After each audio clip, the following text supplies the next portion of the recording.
All right. Well, good morning, everyone. This is Carl Jacobs, the ASD School Board Vice President. I can get us started today as President Bellamy is running just a bit behind, and she'll be joining us at some point here. I believe this is being categorized as a work session. And so I want to clarify, I guess, with support staff of the board and the assembly, are we going to be conducting a roll call to start things off?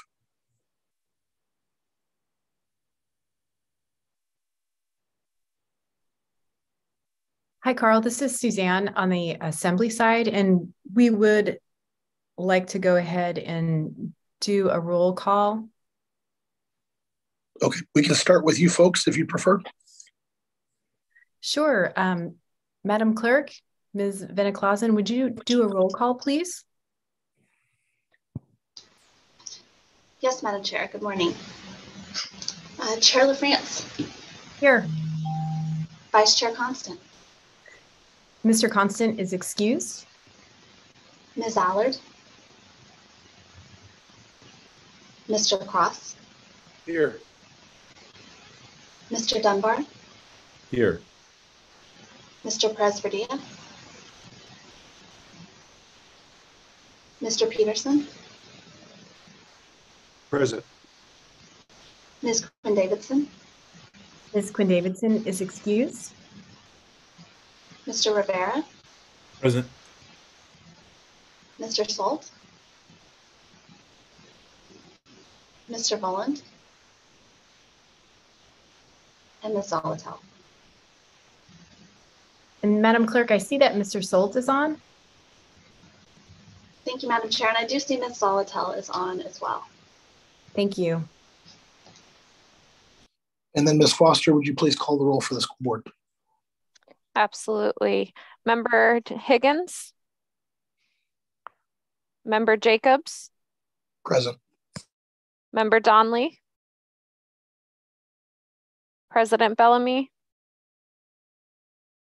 Member Lessons?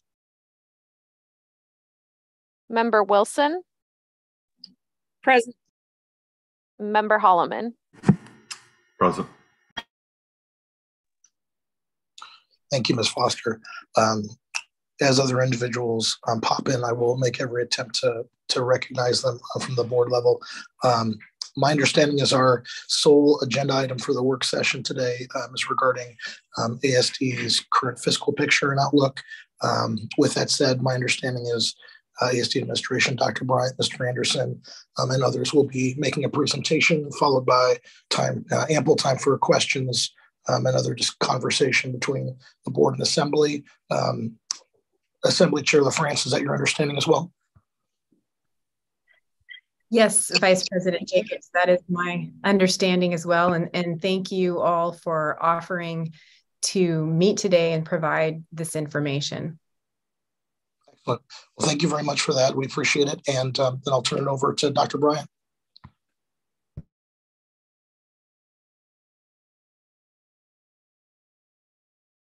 You're muted.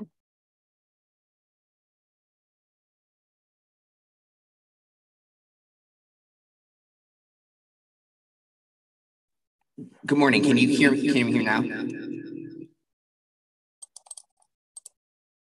Yes, but we have some feedback. My apologies. Can you hear me now? Perfect. Okay. Again, sorry for the technical issues. So thank you, members of the Assembly, for all the work that you do for our city and your ongoing partnership with ASD. I really wish that I could start on a lighter note, but as we shared with you, ASD is in a dire budget crisis of over $60 million that's been building up for years, largely due to flat funding, soaring inflation, and declining enrollment. The path forward will be one that's difficult for the community because about 92% of the budget goes directly to instruction and school programming, and yet we need to make cuts of about 13%. So that means that there are no painless roads ahead. I would imagine some of you will have questions about how we could potentially leverage one-time funds or maybe fund balance to address it. And Jen can speak to that and those options later. But what we need the community to understand is perpetually using one-time funds or savings to delay making changes is not sustainable and does not correct the problem. We could also speak to the school closure recommendations that are a small piece of the budget solution. We've been engaging in town halls to get community input. And while we've heard from hundreds of people that there must be a way to cut something else to save the schools, we also want to share that unstable funding, talent shortages, and massive declines in enrollment means that we may not be educating students as effectively as we could if our buildings were at capacity. So we must, for budgetary and student outcomes-based reasons, at least explore this option among many others. So at this time, we'll provide a brief presentation, and then staff and myself can answer your questions. So thank you. I will hand it over to Chief Financial Officer Jim Anderson. Thank you, Jarrett. We'll share screen real quick.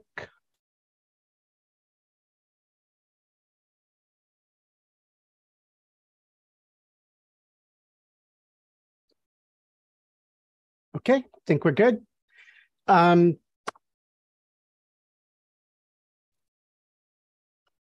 Computer's wonky right now.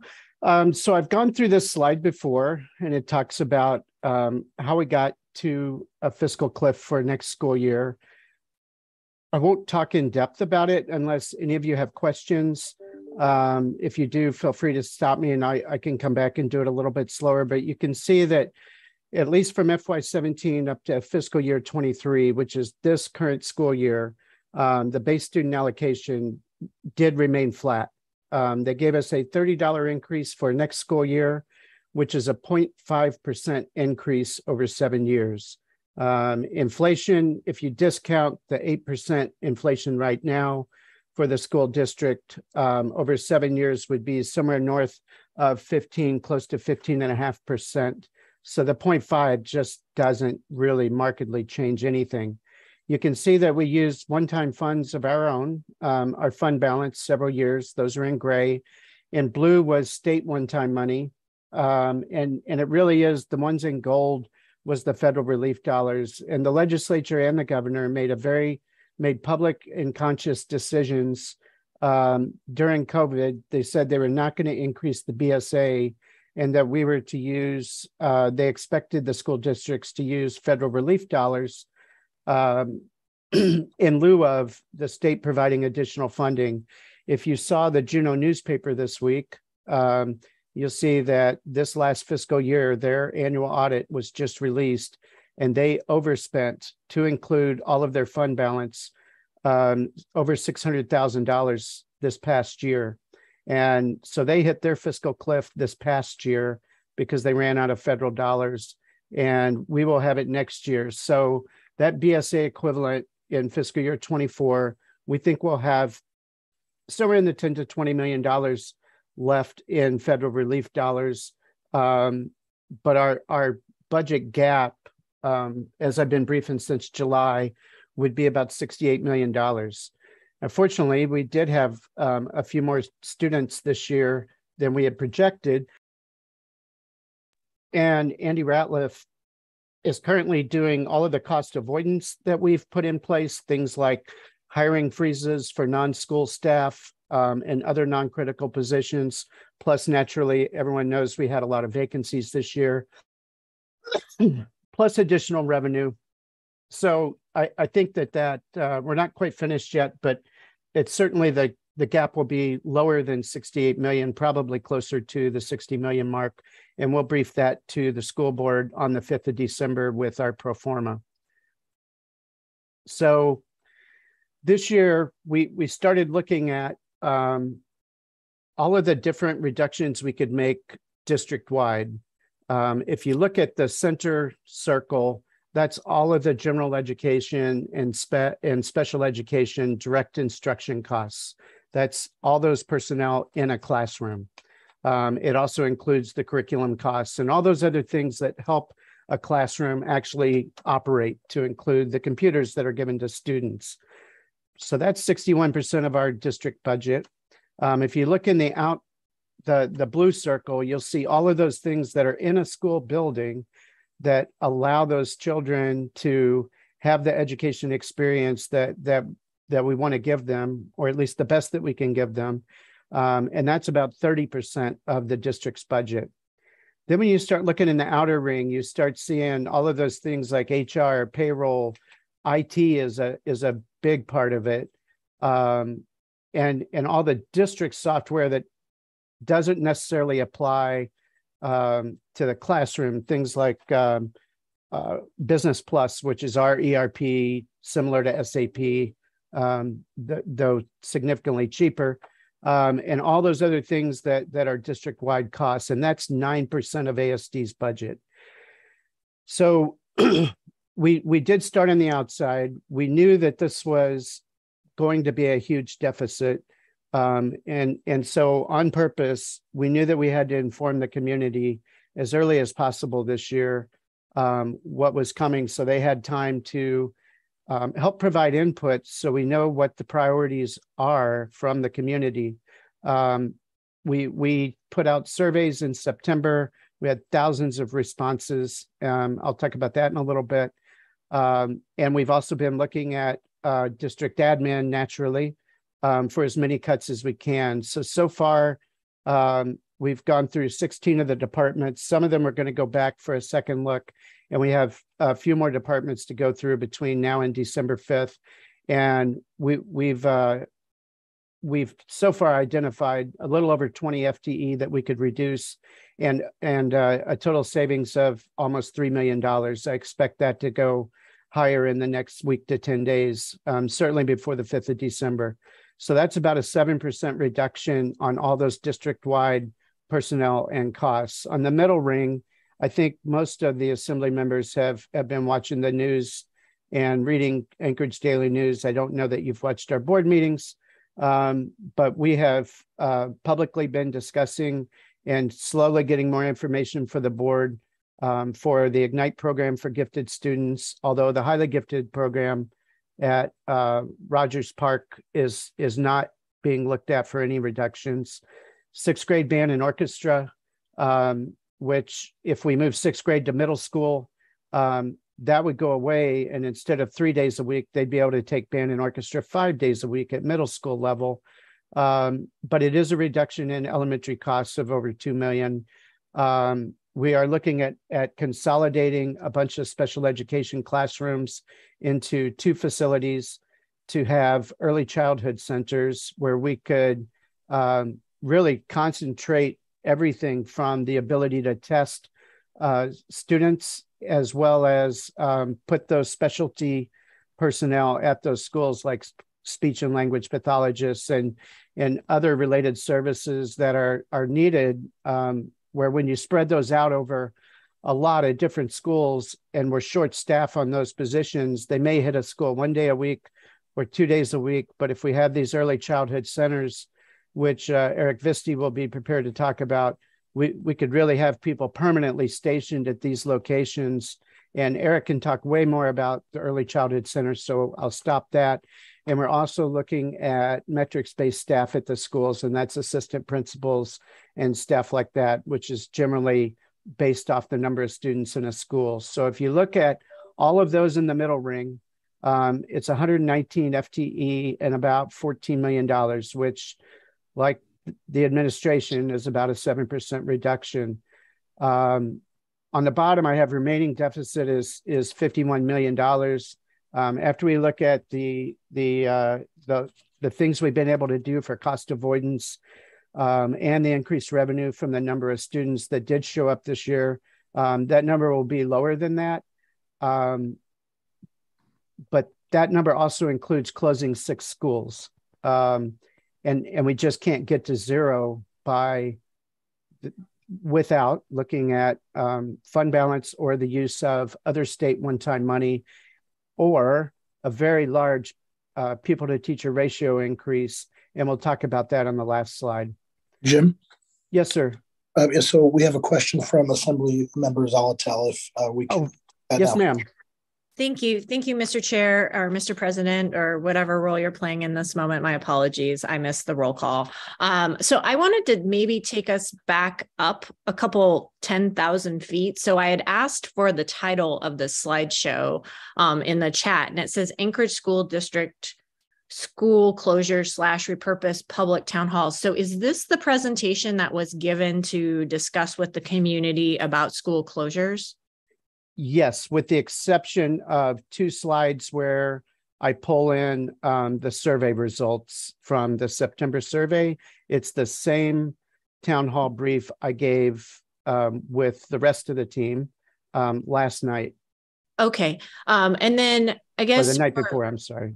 Okay. Yeah, it all blurs together. I appreciate that. So I feel like we jumped straight into the weeds. And what I don't have a good feel for is what's the process being used to evaluate the now inner ring, outer ring, middle ring opportunities for change and reduction. I don't have a good overall sense of how we're starting the process and then moving through it to evaluate each and every one of these potential things, which without that, it's really hard to know the validity of the recommendation at this moment, because I don't know how we have gone through a process to do that.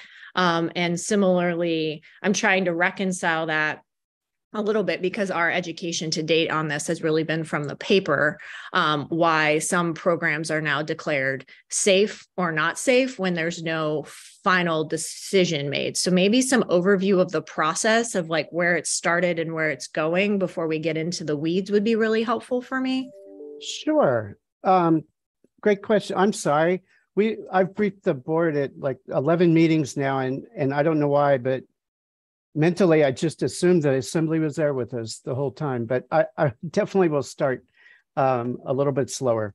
So we knew that basically we break out these circles, and we said, well, the very last thing that we're going to touch is pupil to teacher ratio, which is class size. And for special education, once the IEPs are there, I mean, you certainly have to try to meet those needs. So we decided on purpose not to touch classrooms until the very end when we couldn't get to 0. And we looked at all other options to include fund balance and potential use of one-time funds. And then we would go to PTR. Then we said, all right, let's start on the outside ring and look at district admin, which is people mostly, like every other ring. We are 88% of all of our district costs go to human beings in the district. So personnel and salaries and benefits and travel and those things. So we started looking as much outside as we could. We knew that closing schools, we had to look at that because we have lost over 5,000 students in the last 10 years. And with the exception of closing Mount Iliamna and Mount Spur, we really have the same structures. And we knew that we had 18 schools under 65% capacity. And I think Mark Stock will help and some of the instruction folks to talk about why under capacity has a lot of inefficiencies on educating kids as well as operating the facilities. So we knew that we had to look at school closures. We've known that for several years. We talked about it during COVID, but we knew that the wrong time to close schools is when the entire district is already closed. And there's so much drama in the community that the last thing you want to do is close their school while they can't get to school. And we didn't know how long COVID was going to be. So we have been holding off. We knew that we had lost a lot of kids. We also wanted to see how many came back after COVID. And now it looks like we're getting closer to some form of steady state. Then we started looking at all those other things at the district-wide, and we looked at everything from software to contracts. We started going through each department and seeing if we could reduce positions in those departments. But we wanted to do it differently. When the school board about 10 years ago or so, and that administration did district administration cuts, they would come in and say, okay, we want a 5% across the board cut. And these were generally decided in the month of February in January. And then it would come out, and what they didn't do was look at all of the positions that were being looked at for elimination, look at the functions they performed, and then determine, can that function be cross-leveled? Can it be cross-trained? Or does this function get pushed down to the schools? Or is this something we're never going to do again? Because they didn't go through that particular piece of the process, and they really looked at, this person costs 140,000, this person costs 80,000, so let's cut that. And there was discussion about what those people did. What didn't happen was something that I could identify, or anyone else I asked knew of, which was, these are all the functions that are now at risk, or you have to put something in place to make sure that that continues, or you recognize we don't do that anymore. And so about 7 years ago or so, when I came into the district, and then ultimately over to the CFO's office, there were quite a few functions across the district that had never been transitioned. There's just no one doing them anymore. And so we did have to add some administration back. Communications department is a perfect example. So communications was cut down to 2 people. And basically, really the function of the communications director was to take pictures at board meetings and do a monthly newsletter. But they really weren't focused on strategic communications for the district. And I saw Jarrett raised his hand, so. I just wanted to chime in to specifically address Member Zolotel's comment on where are we at in terms of the process. You mentioned the term, is a program safe or not safe? We're not at a point where any program is quote unquote safe. I know that there was some editorialization of some of the conversations we've been having about immersion specifically. Immersion is not quote unquote safe. I want to be very clear that what the administration recommended was, we are very unlikely to recommend a cut to immersion entirely. But what we did say is we need to look at the way that we're administering all of our programs, both Ignite, immersion, electives, band and orchestra. All of these programs could look very differently, especially as we get to conversations around people to teacher ratio. And ultimately, it will be the decision of the school board to look at all these different pieces that they've been briefed since July and will continue to be briefed on throughout the coming weeks and make a final decision. We've been in a combination of a research phase and also a phase of advising the board on what are the trade-offs if we were to reduce services. So the process is not complete. We're still in the process of gathering input. But to Jim's point, essentially at the highest level, we were looking at the ways to reduce from the outer ring the most. But we also recognize that there are certain things that intersect all of the rings, such as school closures, that require quite a bit of community input, which is why we needed to discuss them first. We didn't quite need a town hall to discuss administrative reductions, but we really needed to make sure that the community was engaged on topics such as reductions to school closures or academic programming. So I just wanted to put a fine pin on one of the claims that was made. So thank you. Thank you, Dr. Bryant, Mr. Anderson. I'm going to jump in just to acknowledge that we've been joined by school board members Lessons, Higgins, and Donnelly. Assembly Chair LaFrance, have you noticed any additional assembly members join that we need to acknowledge? Thank you, Vice President Jacobs. I have not, but Ms. Venneklausen, have you? Or if there are any new assembly members who have joined, if you could identify yourself. Madam Chair, I don't see that anyone else has joined. Thank you. Excellent. Okay. Thank you. And so then I see Member Zolotel still has her hand up, perhaps as a follow-up question. And Member Jacobs, we have President Bellamy online as well. Thank you. Excellent. Thank you, Ms. Foster. Member Zolotel, do you have a follow-up? Yes, thank you. So this has been really good information. It's starting to get me to where I was asking. I think in short, like, I'm not so concerned about the why yet. I need to know like the how. And maybe as we move through the slides, I'll get more to the how. How is the evaluation happening? Who is doing the evaluation? What's being considered in the evaluation that will then lead to the recommendations that go to the board? so that the process is understood. So, for example, I think I got the how it happened for school closures, but as we kind of move through these, outer to, I think it's called the middle ring, how will immersion programs be evaluated? Is that something done internal to the administration? Is that something done internal to the administration, then community input, then recommendation to the board, like the steps?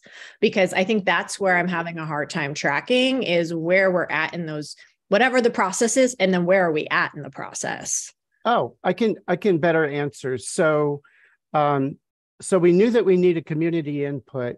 We knew that this year was going to be such a large deficit that we couldn't surprise anybody in February. And that's why we started in July and August. So in August, September, and October, as we briefed the board, first we would give them the cost of each of these programs.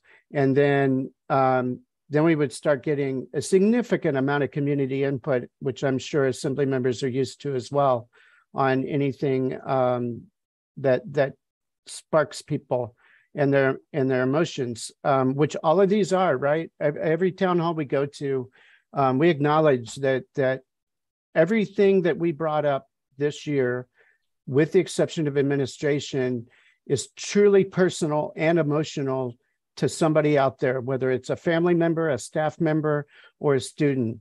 So we knew that we had to give them plenty of time to provide input so we could help prioritize, and also to provide input. I went down personally with folks and talked to all of the 6th grade band and orchestra teachers, all of the Ignite teachers, in one group with their supervisor. On the secondary side, they talked to principals and got other feedback as well that wasn't public, but was direct from the staff members who run those programs. And then we get feedback from them. And then we at some point, we knew in November and December, and you'll see on the very last slide, I think it's the last slide. I took it out. I can pull a slide in, but you'll see that we're asking the board not to make decisions in the month of November on a few things. And one of those was the movement of 6th grade from elementary to middle school, start moving in that direction. We asked the board for, at least tacit approval that we're going to move toward outsourcing hockey, which is almost $2,000 a student, swimming, which is also incredibly expensive, and gymnastics, where we have 53 people in it, and the cost per student is really, really high, and all of the equipment is getting ready to need to be replaced in a couple years at hundreds of thousands of dollars. And so we're going to start that process and see if it's even possible to outsource those sports. We have outsourced 5 other sports in the past, and it's bowling, softball, girls hockey, and others. So it wouldn't be the first time that we've done this, but that's more of a long-term. It takes 2 to 3 years if you can do it. And Kirsten's on the line, I think, if you have details on that, she can talk it, but we're at the very beginning.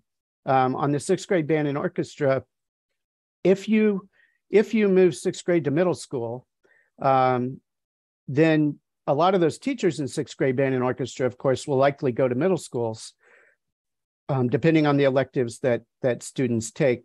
But it was an additional cost, and it was a pullout where they would leave class to go to it, and it was over $2 million for 3 days a week versus 5 days a week at middle school. So we looked at that, and we started with the cost, and then we started working with all of the experts in that area, to include principals, to get more. On Ignite, we've brought up Ignite probably 4 out of the last 7 years. It's never been reduced or changed. There's always a lot of public support for that program. We knew there was going to be a lot of public angst on that, but we told the board we're going to bring up everything, because when you go back to that fiscal cliff chart, when you see all those gaps between the BSA and the one-time money and the red line, which was inflation, all of those was reducing all of those low-hanging fruits for 6 straight years. We have made reduction after reduction until we got the federal relief dollars. And then we really just tried to hold this year and try to recover as much as possible while we had the money.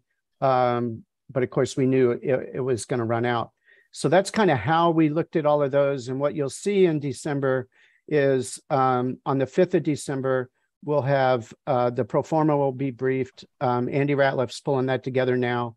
And that is the updated revenue, updated expense projections for next year, updated student enrollment, and then we'll update the $68 million deficit to something probably less than that, as I told you, because we have more students than we thought we would have this year, and so increased revenue.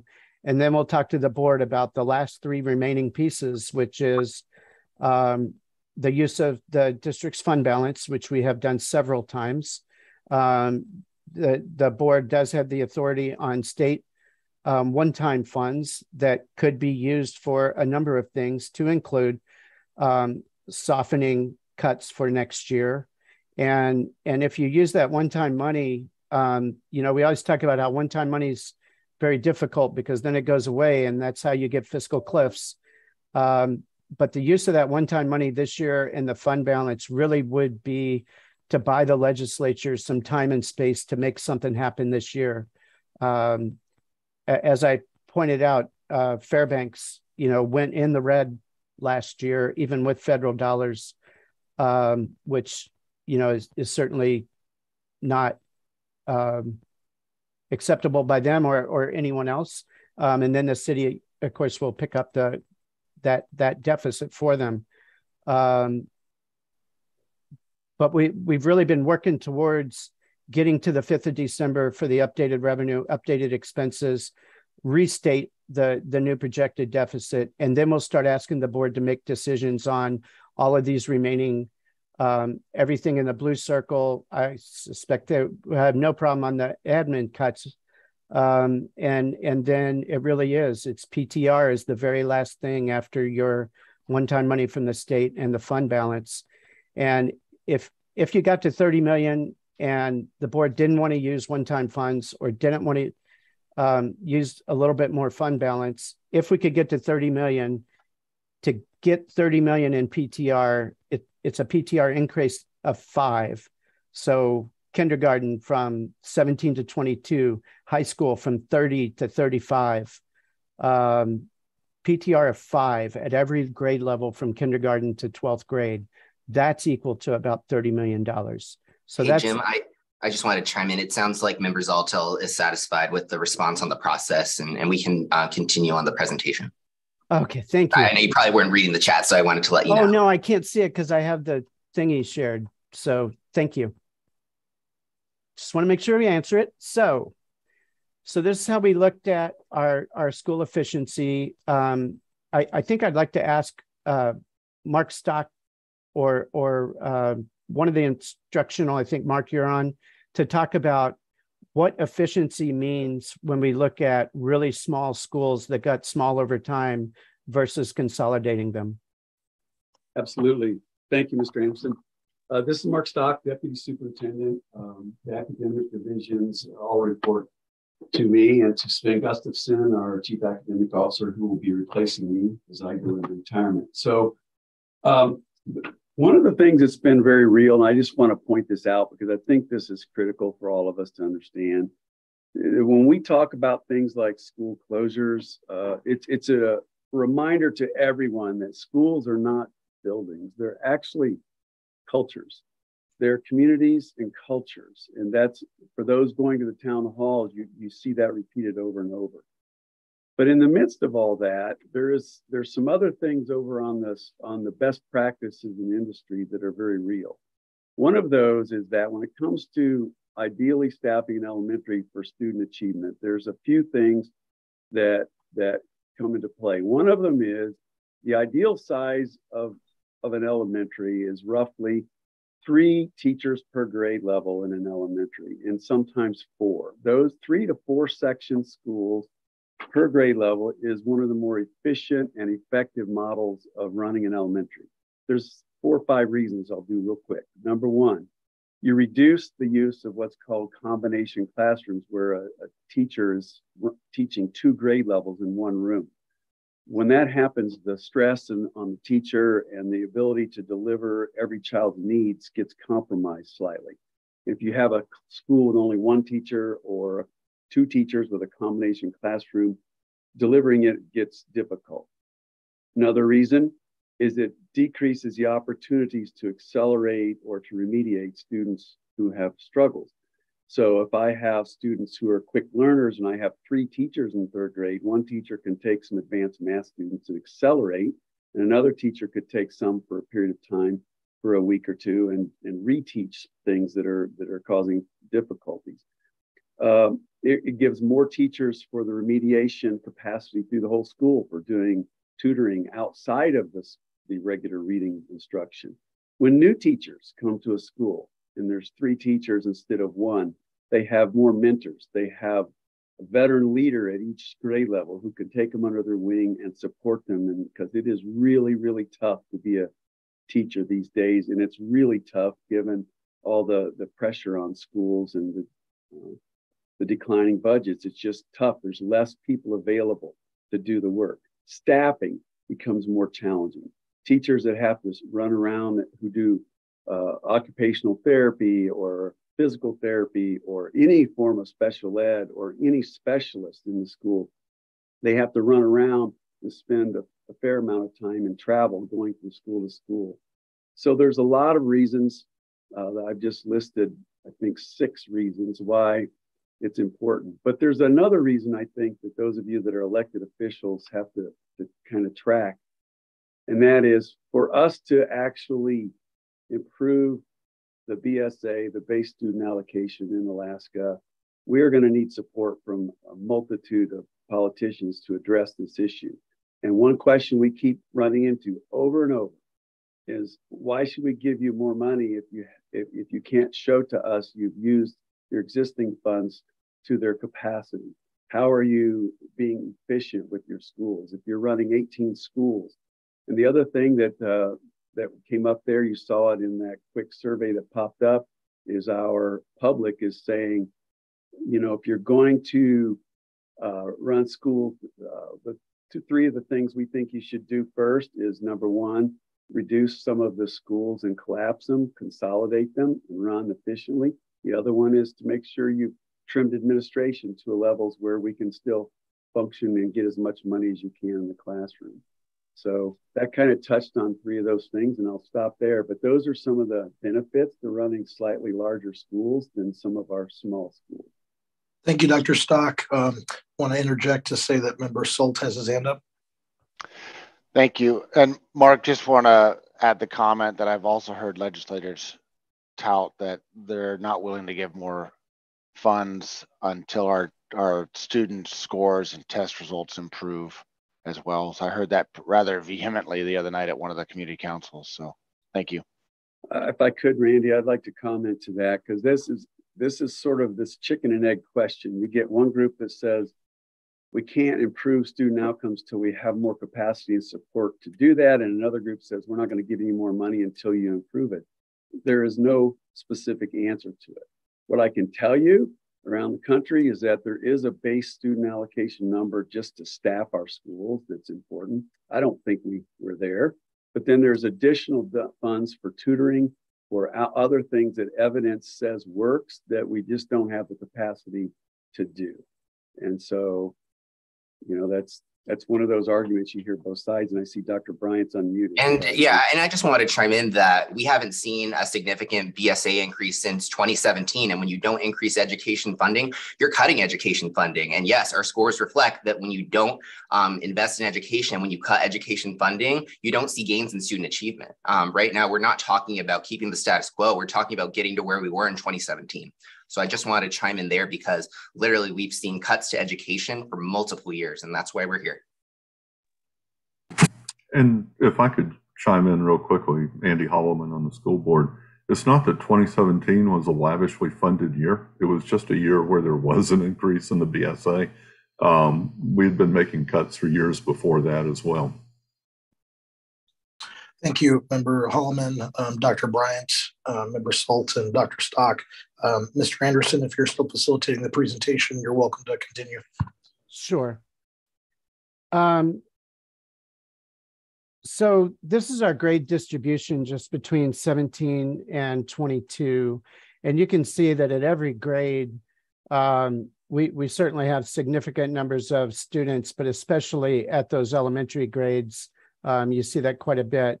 We also have declining birth rates the last several years. So we know that we're going to have even less K through 6 over the next 5 years than we have today. And that's really what led us to recognizing that. And I've been talking to people in Juneau for 6 years, and they've been asking us, when are you going to right size your infrastructure? When are you going to consolidate schools?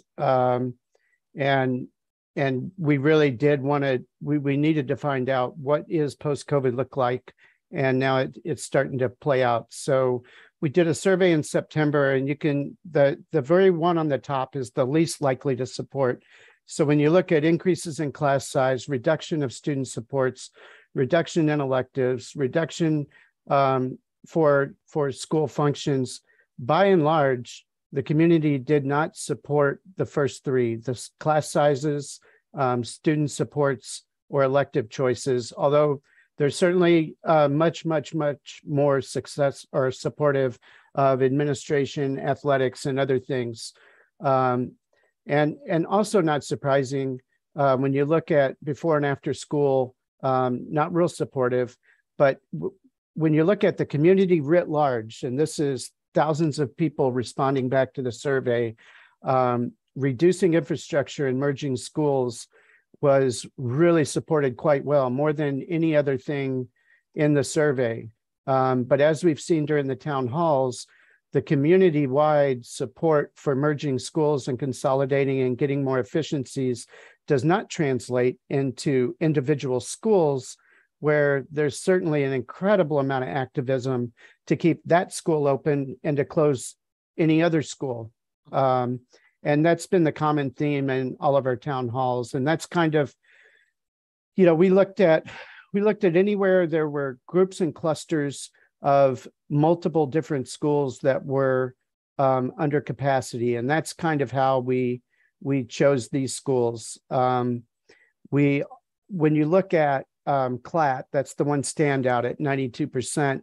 We really looked at trying to get Diamond Estates, which is a little under 200 students, pretty economically disadvantaged. The way their boundary was drawn, they go 4 miles to an elementary school instead of 2 miles. They go 14 miles to a middle school instead of 4 miles. And a high school, same thing, only a couple miles away versus many miles away. So we wanted to move that group into Campbell STEM. And when you do that, it brings CLAT down to 54%. And that's why CLAT was chosen. It wasn't anything personal on any one of these schools. We really looked at these clusters of schools with more than one of them at being pretty low capacity, and then trying to fill those to capacity. And when you look at the receiving schools, what kind of gets lost in this whole picture, because it takes, would take multiple slides, is all the other things that have to happen. Like, in order to move Diamond Estates into Campbell, you've got to move out their pre-K programs to somewhere else. And a lot of these pre-K programs from Willowa up and down this line, and some special ed programs, had to go somewhere. We had talked about an early childhood center for several years. We just didn't have a building where we could dedicate. But if you look at Nanaca Valley and Northwood, each of those, one of them would have 246 kids in a pre-K program all in one place. Nanaca Valley would be 264 all in one place. And you could really concentrate both SPED resources and district resources to try to amp those programs, which both of those already have amazing programs. We could amp that and make them even better. But we also did need to move a lot of those programs out of those schools on the right side, and you had to put the kids somewhere. And so our recommendation was 2 early childhood centers. You did ask, what's the way ahead? Oh, I'm sorry, Kelly, you raised your hand. Yeah, thank you. I asked at our previous, or our most recent work session, and Mr. Bingham wasn't in the room at the time, and I wonder if there's been any possibility of asking him to update that chart.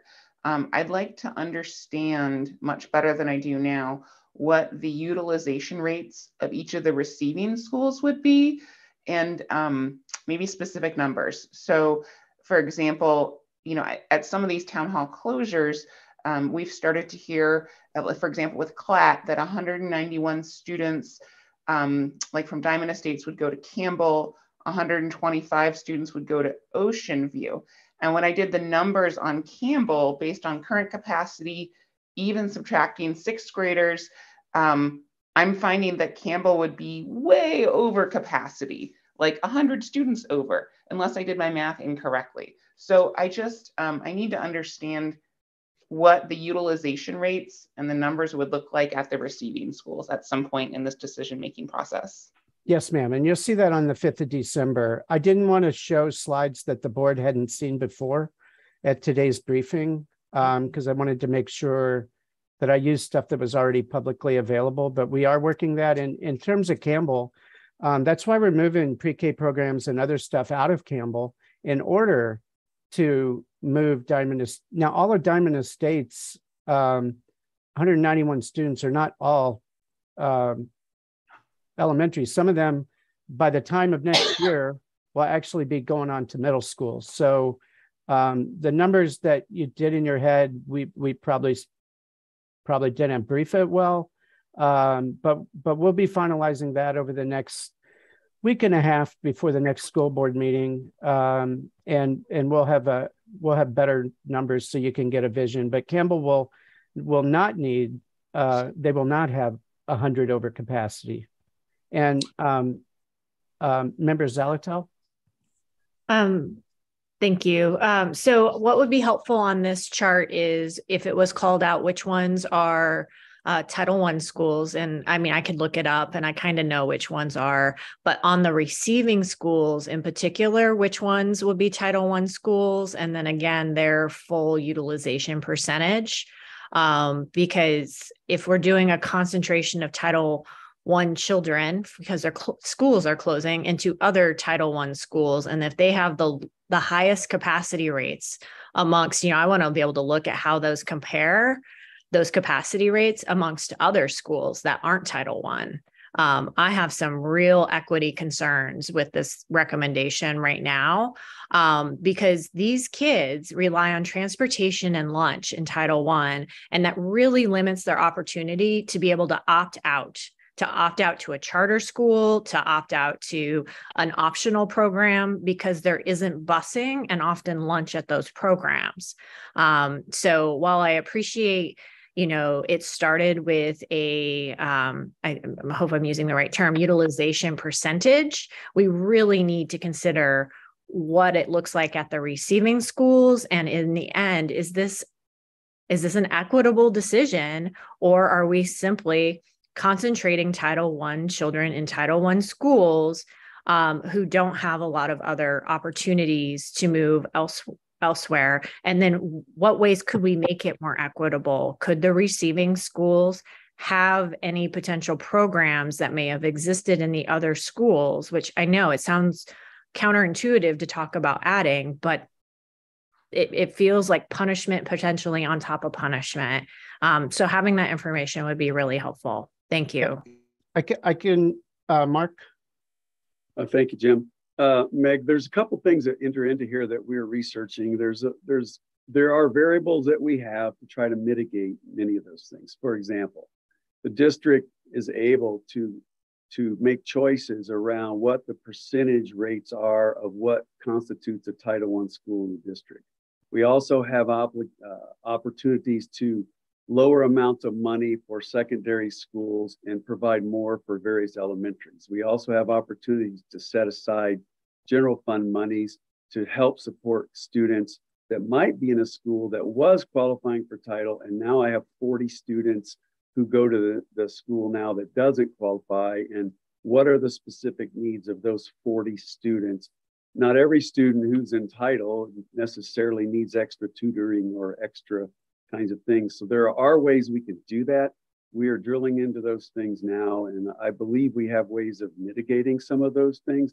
But until we have decisions made and boundaries set, those numbers can't be calculated, and we can't make those mitigation changes until we kind of know the directions we're going. But we're aware of it, and I think the district is in agreement that we've got to deal with some of those issues, and we will do so as best we can. And another thing we can do, like Campbell is not a title school, but if Diamond Estates moves to Campbell, it will be a title school, but some of them would be title schools going into non-title schools, and we know that they get free lunch right now, but the Community Eligibility Program, or CEP, that allows everyone at a school to have free lunch. That's purely a district call. The federal government lets us group schools. You could put 3 schools, you could do a standalone school, you could do a group of 15 schools, as long as the total aggregate of all of those schools is 40% or more economically disadvantaged. Usually that's identified by either they receive SNAP or TANF, so they're direct cert from the state, or they turn in free or reduced applications. But the district writ large has 54% economically disadvantaged students. So even if they go to a school that's not that isn't a title school and it doesn't become a title school, we can still work the numbers and do the math to help provide food, which is food insecurity is also a huge need for a lot of students across this city. I mean, Mark was looking at the number of kids who've changed schools this year, and there's a kindergartner has changed 4 times already this year into 4 different schools. So there's a lot of stuff we can do on the instruction side and on the operations side to be able to embrace those students and build a plan. But you're not going to see all of the details down to what we know at grade level at each school, that this is what school is going to look like on the first day in August next year, probably until spring break. It will take months to work through every detail. And I see member Zalatel's hand raised again. So thanks. I mean, I find this chart really helpful. A couple other things that would make it even more helpful is percentage of special ed students likely leaving the one school and going to other schools, because you'll have to have adequate special education instruction at the receiving school. Similarly, kind of any of those kind of key indicators, I think, would be really important to know, because all this tells me is there's a type of school closing and there's a receiving school. And, and I appreciate that there can be opportunities provided, but can the same opportunities that we would provide these kids that are moving, maybe not to a Title I school, why can't we try to provide those opportunities to open up the programs district-wide? I mean, that's the real inequity here, is if you can do it because it's a movement of them into non-Title I schools, why can't that same flexibility somehow be provided so those same students could take advantage of charter and optional programs or other programs? It feels like if it's possible here, then it would be possible in other instances. And that can be a question for later, but having a really robust chart like this is helpful if it has further breakdowns as you project them, maybe not as will be known, but maybe just with projections. Right. Well, I can tell you that some of the special ed programs might be going to a different school that's not even on the receiving school list. And we're currently going through that. This receiving school list is for the bulk of the kids going over, but we still plan on providing those resources. And in some cases, creating schools where there's larger capacities for children with more needs than others. It takes the entire staff, and any decision that the board makes, and when I say staff, I mean principals as well, and those specialist teachers and related service personnel to help get the plan for the kids. but we don't know, and I don't think even the board members know right now, how many of these schools are really going to close. So when we know what is going to close, then it's an all-out effort with everyone down to related services experts as to how to make sure that we have that set up. And that's why I said it's really going to be spring break before we can do that expectation management about, and this is what school will look like next year. I can't even describe the 1,000+ hours that's going to go into finalizing that plan. But I do understand what people are asking about percentages and everything else, and we certainly will up this chart for the future. And then one of the things asked was, what's the way ahead? At the last school board meeting, the board kind of raised their hands, which was tentative approval to move forward. But obviously there's no formal decision on the middle school model, 6th grade to middle school, and outsourcing those 3 sports programs. We didn't really discuss Ignite. We discussed it, but there was no agreement by the board on what we should move forward on with that one, but we'll have to get with that in December. And then you look at December, in December, we're going to need the board to tell us which schools, all, none, 1, 3, 5, whatever they are, we need to know, because when we build the budget in January, we have to know what schools are in next year's budget in order to build the budget. So we are going to ask the board to make at least some sort of commitment on school closures, the admin cuts. The immersion has now been taken off the plate. But then it really gets down to, we know we can't get to 0. With everything we have, with the exception of PTR, we can't get to 0. So the discussion in December, that's why the pro forma will be briefed on the 5th. And between the 5th, we have a work session on the 10th of December. It'll be a multi-hour Saturday work session where we'll work with the board and try to get, let me clarify the immersion. Yeah, so actually, can I just chime in on the immersion? So nothing is off the table, because ultimately it will be the school board that makes a decision on what is on or off the table. But the administration did make a recommendation that it's highly unlikely that immersion, as in the instruction of 2-way language programming, will not be removed from schools. But that said, we need to look very closely at the structure of those programs, how students enter the programs, the class sizes of the programs. Every single program that we offer in ASD could look very differently next year, because there's no way to address a $68 million deficit without making drastic changes to anything. So we're looking at every single thing. Everything is still on the table, but we made a programmatic decision that foreign language instruction will happen in our schools. In fact, I mean, it's generally a requirement at the high school level. And there's not a cost savings from not offering foreign language, but there can be cost savings from looking very critically at the way that those programs are structured. And I do apologize that the Anchorage Daily News article that started with a headline of "It's off the plate" was stuck in my brain. We are still looking at it. We just didn't expect it to completely go away from K-12. So naturally, Dr. Bryant is correct. So it's these 3 things. It's one-time funds, which the board has not appropriated or allocated yet. Fund balance, which is probably going to be north of 15 million as a recommendation. And then finally PTR. And we do need the board to give us an idea of what they support and what they expect, because we don't want the board surprised and we don't want the public surprised when the budget comes out in February. This really is the final board meeting in December, will be setting expectations for the community as to what to expect. I'll tell you though, as with everything during the month of January, we will continue to keep looking for other options.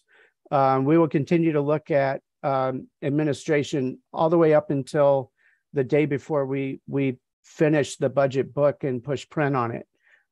So it doesn't mean that the staff stops working once the board says, okay, this is what we expect to see in February. There's always going to be some additional changes, I hope, because the more we can reduce that's not required, the more flexibility the board has when they get to a vote in February. So that's the timeline. There is one other, I don't know, change for next year, and that is the impact to the ASD tax cap, because the property values in Anchorage really increased significantly over the last couple of years. And I will hand that discussion off to Mr. Andy Ratliff. Okay, thank you. And echo Jim's sentiment about not wanting to show slides that the board hasn't seen yet. I know the board hasn't seen this, but we got this information. I really wanted to make it timely for you guys because it is going to probably come up. So what happened in calendar year 2022, the assessor's office revisited how property taxes were valued, and you probably recall the assessed valuation for like residential went up by like 10% or so, and businesses went up by quite a bit as well. But just kind of rebalance that based on current market values. But as taxpayers, we see the mill rate lower, so you don't see an aggregate increase in taxes. But what happens for the school district is this required local contribution, which is for FY24, which you see the 120 million is based on the 2.65 mils of the FY22 property values. And the FY23 would have been on FY21 property values. So we have this almost $8 million increase in the required local contribution, which is going to start pushing us up, potentially up towards the city's tax cap, which will limit the total amount we can collect as a government as a whole from the taxpayers.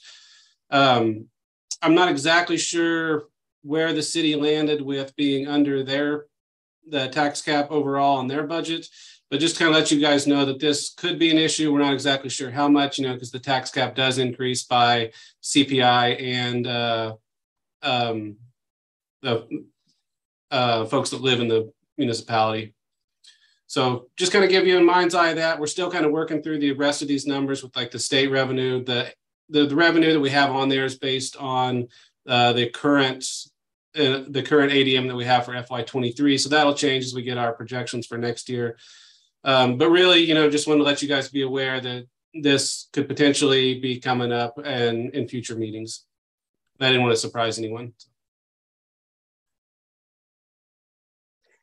One other thing, and I apologize, Meg, I just didn't even answer it at all, was we are actually looking at transportation for charter schools as well, and kind of like a hub and spoke model initially. I think you'll hear an announcement from the superintendent next week that we are finalizing, and we will have finalized by next week. We got a consultant who's an expert in bus routing all across the lower 48.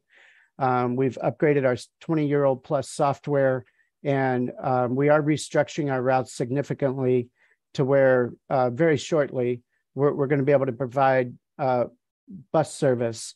We're going to keep refining that with the goal of being able to find an additional 4 routes that we can start working on those inequities you talked about, because it's a board goal or guardrail for us to be able to figure out how to increase the ability for students to be able to attend other programs. So that has been a board focus, I think, almost for the last year and a half.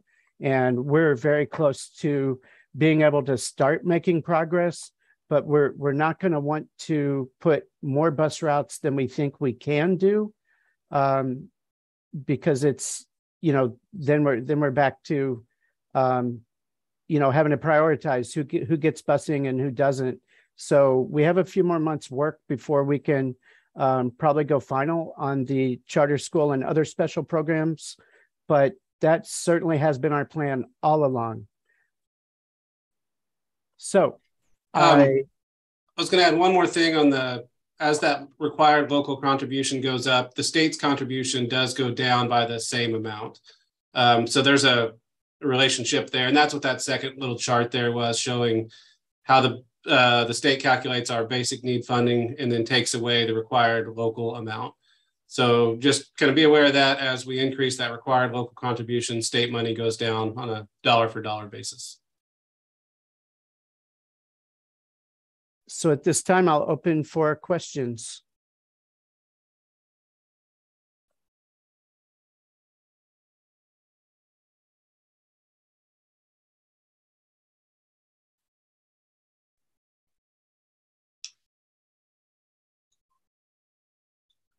Hey, Jim, if I might, I don't necessarily have a question. It's Margot.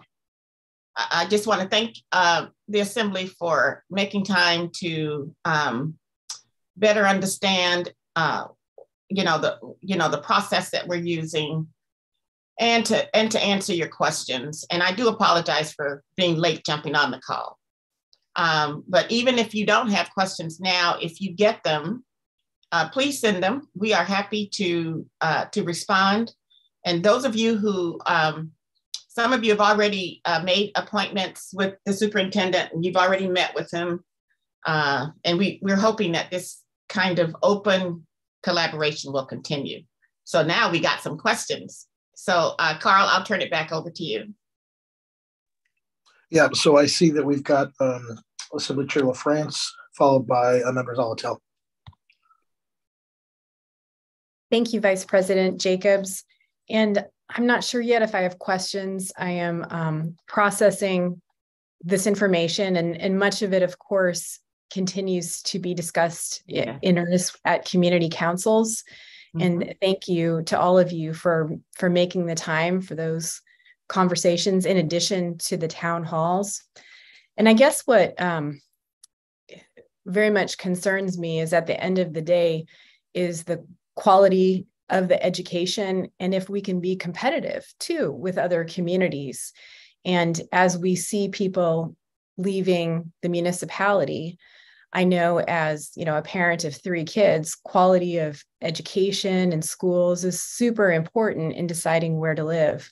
And so, that's one thing that is a big concern to me. And I really, first of all, let me just back up and say, I just really appreciate the way in which you are all grappling with these very difficult decisions and making such an effort to get community feedback. And I feel frustrated we're in this position because, again, as you all have pointed out, if it's flat funding, it's a cut. And my background is in the business sector. And it just, some of the, that whole belief of like, okay, going to keep cutting until you get your results up. That is not typically how many of us who have worked in the private sector approach problems. Sometimes, of course, right, you have to take a look and redo things and, handle it differently. But that is a piece where I just find that so concerning. And I'm very curious, too, how the district will message around that piece, because I think it's harmful, this, very harmful, this idea that the ASD is wasteful and could do so much more with less, which is a rather preposterous notion. In many ways, you do less with less. So there's that piece of, being competitive and being able to offer a quality education.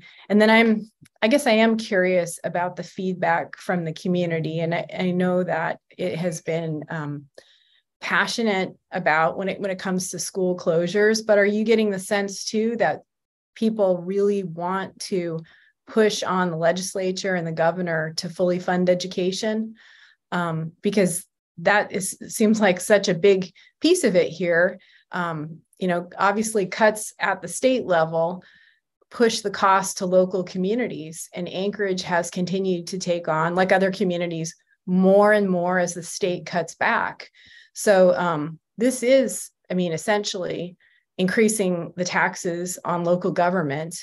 And I'm curious, and I'll just stop there. And maybe that's my question as to, what kind of feedback, and if you're thinking that is an area worth pursuing. Thank you so much. Thank you again for all your work on this and the time to meet with us. Very much appreciate it. You're in a tough spot. We all are. Thank you, Chair LaFrance. I'll share, I saw Dr. Stock raise his hand, which I assume is maybe in response to part of your question. While I have the floor briefly, I'll just address the second part, which is observations regarding public sentiment. I've made a point to attend each of the town halls regarding the potential school closures. I think that we are seeing an increased awareness that ASD, unlike other school districts, doesn't have taxing authority, that we have a set of funds that we're given and we must operate within those boundaries. And so the other side of that coin is I think we're seeing the public passionately advocate for programs which are very personal to them and their families. I think that there is an element that is probably missing. It won't be completely understood until we address, as we will in an upcoming meeting, things like pupil to teacher ratio and administrative cuts that I think some of the public unfortunately views a series of binary choices that are unaffected by each other, such as, should Unaca Valley or should Northwood Elementary remain open or should they be repurposed? And I think that the missing piece for that is if those programs aren't repurposed and if that cost savings isn't realized, that money must come from somewhere.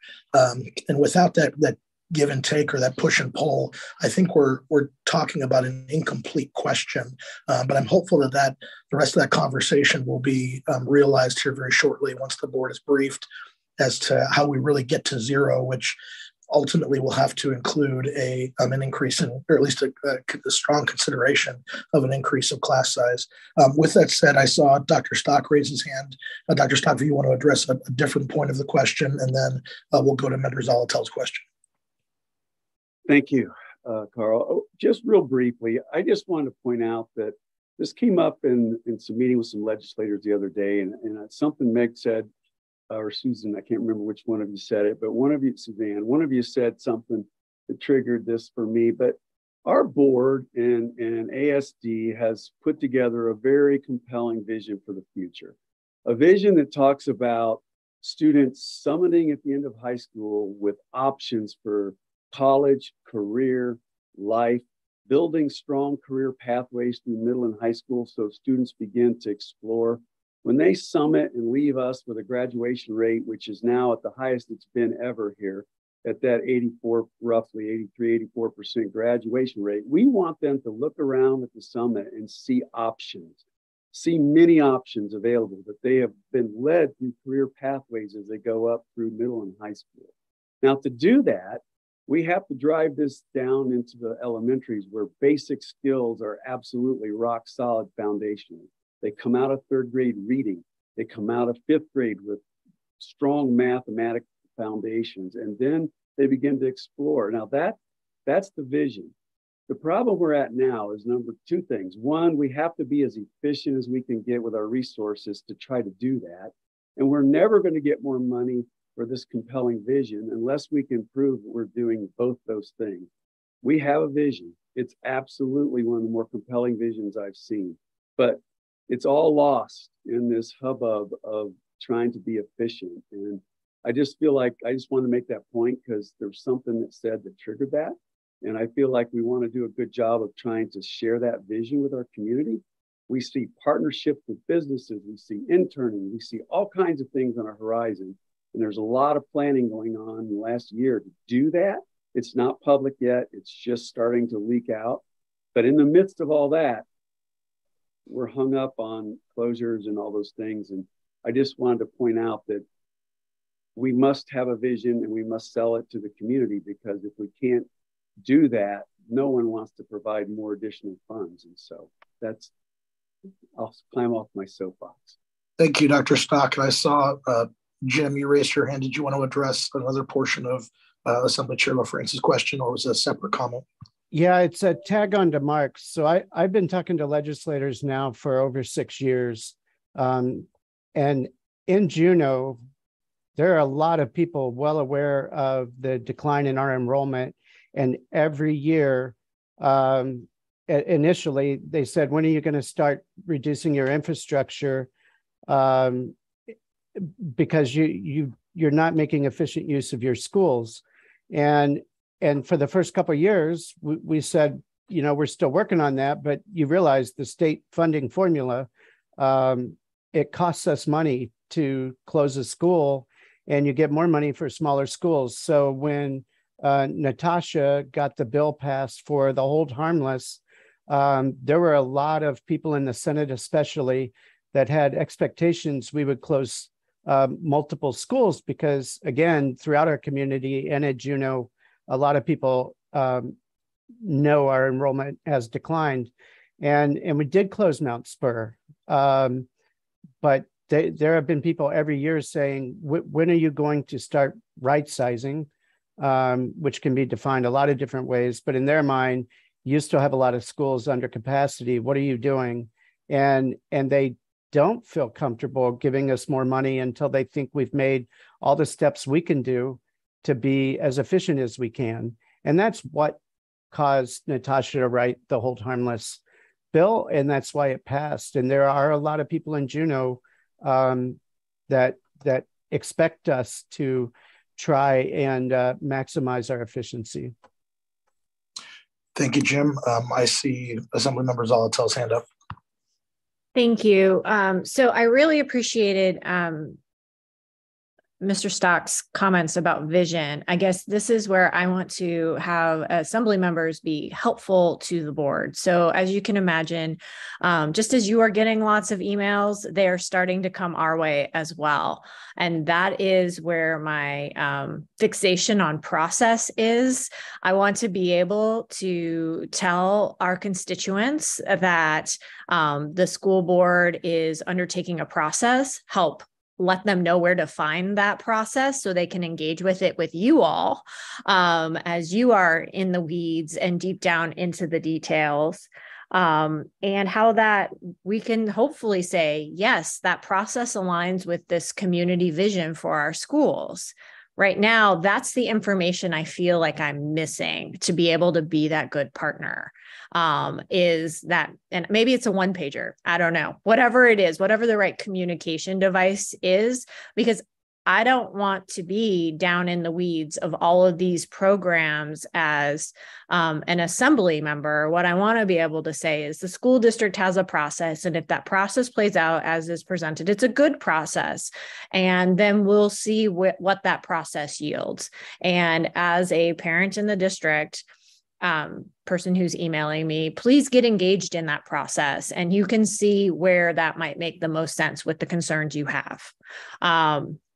Because from my perspective as a parent, I've had a hard time figuring out where to engage on the parts that matter to me as a parent. And I feel like I'm a somewhat sophisticated parent in trying to figure that out. So, I just wanted to provide that feedback. I don't think you have an easy decision. I think it's a terrible situation we find ourselves in. But I want to be a helpful member of, in a collaborative process between the board and the assembly, because ultimately when your budget comes before us, I want to be able to say, okay, the process was good. I can trust the budget before us, because as you know, the assembly's role with your budget is limited. And so it's really going to be the process for me that will make a big difference. And I need to be able to go to the taxpayers when we set the taxes to pay for your budget to say, the process was solid. Everyone, not everyone's going to be happy, but the process was solid.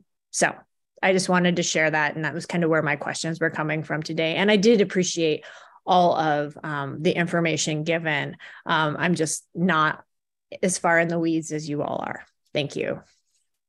Thank you, Member Zolotel. I see Member Holloman with his hand up.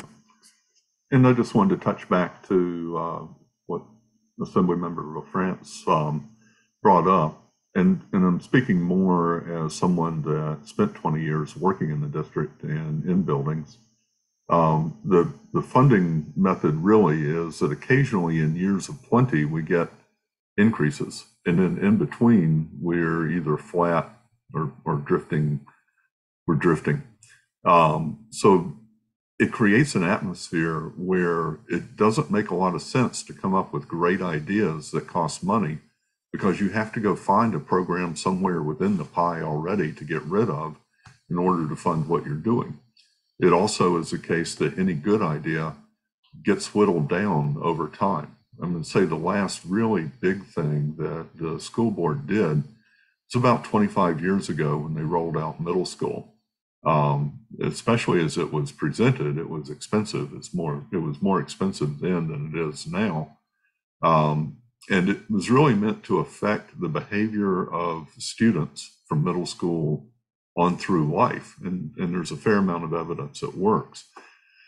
And there were times when it was discussed eliminating the program, but in between, what happened is it would lose an FTE here or there or different places.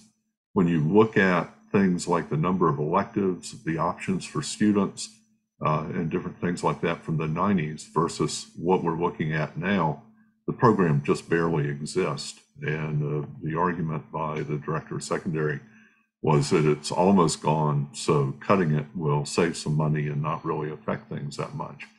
That's kind of a sad environment. And what's happening is it makes it hard to deliver a high quality education in that environment. We are getting some meeting whiplash where when we go to these community meetings about these closures, people are standing there and telling us how their school does a good job for their kid. They're not sure they can send them to another building and find someone who's going to inspire their child as much as their current teacher and different things. They're very worried about it. Switch over to the community council meeting last night, and Representative Shaw said, you know, the schools are failing, the results are awful. I don't want to give any more money until I have a guarantee that something's going to actually change. And no one in the room wanted to counter him other than me. It just, the general perception outside of parents is that it's awful in there, it's not worth throwing more money at. But when people see their own program going, they do speak up. I hope we can get more people to at least talk about those qualitative things. We do have an issue with test scores, and we need to continue to address it. I think there's some reasons why Alaska will never be at the top of the heap on test scores, but it doesn't mean that we're not doing marvelous things with kids also. So there is a perception problem. There are people that are quite happy to attack public education, and some of the numbers they use are a little bit simplistic compared to what we're trying to do every year. But the up and down funding, or the flat and up funding every so often, is really corrosive to having a high performing district. Thank you, Member Hallman. I see Member Lessons with her hand up. Sure, I wanted to extend my appreciation as always to staff for preparing for this meeting. I always learn from them. And thanks to the Assembly members for some really great questions. You know, my thought, I think that Assemblywoman Zalatel asked, in essence, you know, how can the Assembly help ASD? And, you know, at some like very meta level, we need you to help, and I know that you are, but to continue making Anchorage a place where people want to live and invest, right? You know, we've seen our enrollment numbers go down as families have migrated out of the city. So at some level, you know, continuing to move to make Anchorage a desirable, livable place is just a wonderful thing to continue on that path towards. You know, more specifically, as we engage with the legislature before it convenes and then as it convenes, help us, you know, yesterday in our communications meeting, we talked about the 3 Bs, budget, bonds, and busing. The busing referring to, you know, flat funding and transportation at the state level. We've had the same amount of funding for transportation since, I think, about 2015. But we need to be a united front saying that, yes, we have got to have an inflation adjusted change to that base student allocation. And that first chart that Mr. Anderson showed, you know, yes, it's $640. That's the difference if we use our remaining federal funds. but I just want to suggest that the gap is much larger. It's like $860. I would rather use our federal relief dollars towards high value tutoring and other interventions towards relief, not as we're doing this year, continuing to backfill our budget to tread water. So we need your help to be a combined advocate, a combined front in advocating for help in giving us an adequate budget to work with so that we can meet students' needs. And continuing to support efforts towards, at the state level towards promoting teacher retention, especially through a return to defined benefits. I think that the danger with all of these budget cuts is that we're going to have fractured coalitions. And in reality, we need to be on the ship together. So, let's all work towards promoting good relationships with our legislators, work to make Anchorage a livable place, work to improve our educational system by finding efficiencies that are really in students' best interests, but saying, gosh darn it, we can't do that without adequate funding.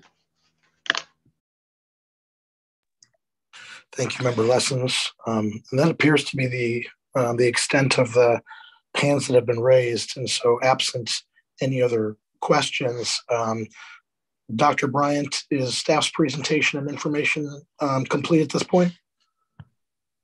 Yes, Mr. Chair, it is complete. Okay, so Assembly Chair Zolotel, it appears that we've concluded our agenda without, if you have any objection to adjourning, by all means. Otherwise, I would propose that we've completed our business for today. Member Jacobs, if I might just remind, our next, our regular meeting, joint meeting will be on December 2nd. That is also our legislative luncheon. So please make sure that's on your calendar. We'll be at KCC. Some of you attended last year. We're hoping you'll attend this year, and we will have our legislative priorities ready to for you to share with you and hopefully excite you, and we can work together on those. So we will still meet on the 2nd as planned with our regular agenda. All right. President Bell, can I add to that real quick? Sure. I've only gotten one RSVP from the Assembly. So if you could email me your RSVPs sooner than later, I would really appreciate it. Thank you. Thank you. Assembly Chair LaFrance, anything else before we conclude today? Thank you, Vice President Jacobs. Nothing else except to extend gratitude to you and President Bellamy and the members of the board and all the members of ASD staff for all your hard work and your continued effort to conduct a robust public process. And please do, as Member Zolotel raised, keep us informed as to how we may support this process. So just thank you very much for your time today. Absolutely. Thank you, Chair LaFrance. I can tell you that the board reciprocates that appreciation. Thank you, everyone, for making time to attend today, and staff for facilitating the presentation. And with that said, we'll go ahead and adjourn the work session. Thank you, everyone. Have a good day. Thank you.